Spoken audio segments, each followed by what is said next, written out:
रेवा तन्वी सांगत होती चावी मी दीपाली ताईला दिलीच नसती कारण मला तिच्यावर विश्वास नाही.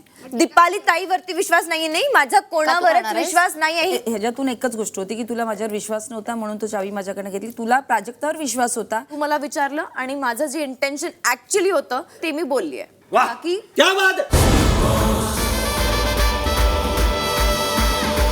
रेवा तन्वी सांगत होती चावी मी दीपाली ताईला दिलीच नसती कारण मला तिच्यावर विश्वास नाही. दीपाली ताईवरती विश्वास नाहीये. नाही, माझा कोणावरच विश्वास नाही आहे. ह्याच्यातून एकच गोष्ट होती की तुला माझ्यावर विश्वास नव्हता म्हणून तो चावी माझ्याकडे घेतली. तुला प्राजक्तावर विश्वास होता. तू मला विचारलं आणि माझं जे इंटेन्शन ऍक्च्युअली होतं ते मी बोललीये. बाकी क्या बात. की तुला माझ्यावर विश्वास नव्हता म्हणून तो चावी माझ्याकडे घेतली. तुला प्राजक्तावर विश्वास होता. तू मला विचारलं आणि माझं जे इंटेन्शन ऍक्च्युअली होतं ते मी बोलली. मराठी कला विश्वातील अशाच अपडेट जाणून घेण्यासाठी तुम्ही आमचं चॅनल टेलीचक्कर रिजनला नक्कीच सबस्क्राईब करा.